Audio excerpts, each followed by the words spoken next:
Let's talk about Starfield again, to cover some of the topics I wanted to talk about last time but couldn't due to time restraints and other things. Let's start with the elephant in the room. Bethesda's game engine is too old and needs replacing. Answer: no. You don't understand the basics of game engines. Game engines tend to be driven by technology. They change as the technology changes. If the technology isn't there, the game engine doesn't change. Now, if you look at a game like, say, Cyberpunk, and you take away the movie sequences, what's left? And how does that compare to Bethesda's games? If you think about what's left is basically a very average shooter. People might rave about the game sometimes, but they're raving about the movie sequences, not the game. Whereas Bethesda's games consistently produce a similar type of gameplay in game after game, regardless of the topic, and people play it for years. And if you use the rule of thumb which I use, which is hours played equals the price the game is worth, Bethesda's games are worth thousands of pounds each. Whereas Cyberpunk probably worth 10 quid. So yeah, there's a massive difference. And Bethesda will update elements of their game engines for the next game, because they always do. Every single game they release required me to learn something new in their modding engine. So yes, they will change some things.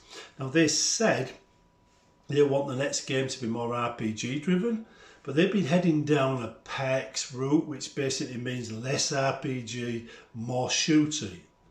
So that's a return to the Morrowind ways, or Morrowind days, where they become more RPG related than previous games. They probably think it has to be sci-fi, which to me indicates a lack of imagination, because sci-fi doesn't require RPG to work, but it's nice if you have it. However, if you do introduce RPGs, then obviously the obvious route is to lock certain skill routes and certain tools and certain paths if you don't have the skill set to do it. So the RPG, if you have science, for instance, might open up certain paths. If you don't, it'll close certain paths. That's what I'm thinking they will do. They'll use it to open and close options, to give you multiple paths to the same destination based on your skill set. This is the next logical step for them in their game world. I previously have played their games as specialised characters. I don't like playing jack of all trades characters, and I get thousands of hours worth of gameplay out of their games. I play things as a necromancer, but you give a necromancer a sword and suddenly he's not summoning zombies anymore, he's hacking things. He stops being a necromancer. If you say, right, you choose your path, but then you're stuck with it, that vastly changes the gameplay. Every single playthrough is different. I have a sneaking little feeling Bethesda know this and they might choose that path. Personally, I think it's a good path to take. But if with Skyrim you get to about level 40, you're pretty much maxed out everything you could do with a single type of character. So you might find there's no upper limit. Well, there is an upper limit to the level list. Well, the leveling your character can do for that reason, unless they want you to be able to play a jack of all trades, which is a very popular way of playing because people want to do everything all at once. I would argue against that for gameplay reasons though. Now, on regarding of what they'll update, RPGs require a good dialogue system and things like that. So you're probably talking like an overhaul of the dialogue system, as I mentioned in previous videos. The PEX system, that's had its day. It was okay in Skyrim and Fallout. It meant a dumping down of the RPG system, which annoyed a lot of people, including me. But it did open a few doors, so it'll probably still be there in the background, but not as important as it used to be. There'll be something new. Now, one of the things I actually found rather interesting is the way Bethesda approach problems and the way they change features to make things work. Now, Obsidian, when they made Fallout New Vegas, they had to take the Fallout 3 engine, bugs and all, and make it work. Bethesda, on the other hand, they made the engine. So they will make this engine do what they want it to do. They're not Obsidian, they're not trying to shoehorn their idea into somebody else's game engine. They will write this game engine to do the job they want it to do. So as a consequence, right, it'll be a specialised engine made to do the job Starfield requires. Elder Scrolls 6 will then take all the lessons from that and it will improve it, fix the issues that were major issues for Bethesda. They'll ignore the modern issues because they always do, but they'll fix issues that affect them and they'll release Skyrim. Now they did this with Fallout and other, not Skyrim, Elder Scrolls. They did this with Skyrim, you know, when the Fallout came out, you know, did all this stuff on there, then they improved it, came out with Skyrim and all the other games after that. So the Elder Scrolls tend to benefit from these prototype games that they release, you know, like Starfield.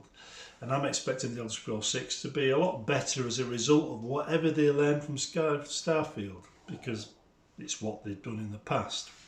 The game will include standard features we've seen in all games. I don't think they'll change it. If they do, it won't be a Bethesda game that we know and would probably end up being slated for it. So you end up with openable crates, rooms where you can be arrested for trespassing, done for theft, that kind of thing. How they handle that kind of thing is a gameplay question which remains unanswered.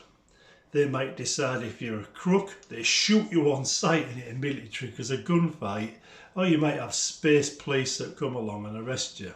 But I'm expecting a small solar system, you know, as a start. And if you think about it, where do you go from a small solar system? Outwards to the rest of the universe. It's a great start to a new series of games if you think about it. So they're onto a winner of an idea. Of course, in a fantasy and sci-fi often get confused by booksellers who can't tell the difference between a laser gun and a sword. But for those people that like science fiction, we can tell the difference, and we do like our science fiction, and we will appreciate it. So yeah, right, so whichever direction they're taking, I think we can safely say you'll be able to run around the worlds doing what you like and ignore the quest if you like. And then you'd probably get a tutorial planet to get yourself started, which will be annoying as hell a year down the line, because they always do this. You always think it's a good idea to have a tutorial that everybody has to do for, you know, for the first game, and they forget people might be playing them thousands of hours later and really grow to despise that opening sequence. So I think they'll make that mistake again, because they always do. Also, when things die, they won't clean up their mess, because for some reason Bethesda quest writers do not tidy up after themselves. I do, as a modder, as in a person that is not professional. I do clean up after my mods, so you don't see any sign that my quests have done anything. Bethesda, on the other hand, don't, because they're professionals and they're not as good at cleaning up as an amateur. Anyhow, Bethesda have one thing going for them. They're really good at developing these type of games. The social media side might have its flaws. They might have endless arguments, people kicking off, a moderating team that, quite frankly, is not much better than trolls. I mean, I've had experience with this. I've been moderated by them myself, simply for reporting bugs. I had to make a video in the end about nav meshes and wait for my own enemies to support me to get the Bethesda to do something, because Bethesda just moderate the hell out of me when I tried to mention it years earlier.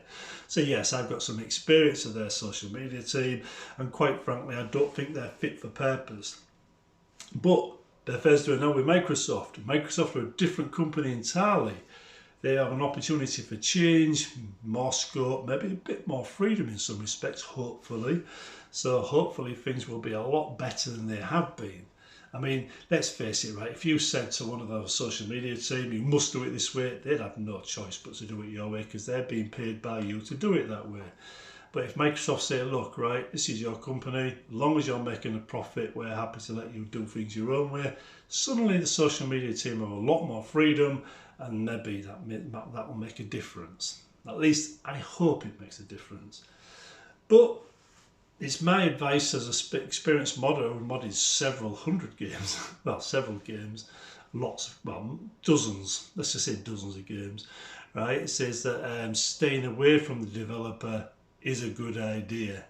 It's not wise to get too close to developers. In my experience, you usually end up in an argument, get banned, or something bad happens. And quite frankly, you end up arguing with people that want to be in close to developers.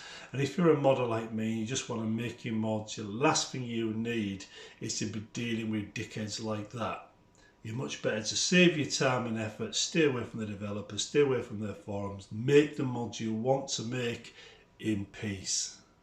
Trust me on that one. Anyway, I do think Starfield has a lot of opportunities going for it. I do think if you think of all the previous games that came out and the common aspects of each game that they shared, the open world, being able to loot things, stuff like that, shoot bad guys, that will all be in it. I think that will be the core gameplay of Starfield. And people go, oh, it's just Skyrim. No, this is the way Bethesda's style works. This is who Bethesda is. And if Bethesda started making cyberpunk style games, I would stop buying their games, and so would many of you. And we all know it. We like their games that way they are. They're an original type of game. Other companies don't produce games that way, and they rule the world when it comes to open world games. So why change a winning, design? Anyway, I'll see you in the next one. We will talk more on Startopia. Not Startopia. We'll talk more about Starfield. And hopefully there'll be more information available in the future so we can talk about it in more depth and have more concrete ideas instead of just my theories. But I've been pretty good at correctly guessing things in the past with other games. I wouldn't be surprised if I'm right here. If they do go down the path, where they do small worlds with consequences, they might, for instance, choose to let you start with, say, a drop pod and have to, on the tutorial level, earn the right to fly a ship. And then you get a small ship, and then as you do more quests, you get more money, you get a bigger ship, and the bigger the ship you get, the more companions you can have, and the more choice you've got on what you can take on missions. Unlike Outer Worlds, it just says, here's a ship. There you go, you're sorted, and completely bypassed the whole element of gameplay which could have been fun to explore. I don't see Bethesda making the same mistake if they choose that route. Right, see you next time, folks, and remember, right, we're just over a year away from seeing Starfield, and in that time we've got a chance to explore ideas, talk about it, have a little fun. Try and guess what Bethesda's got planning, because they won't tell us for a while.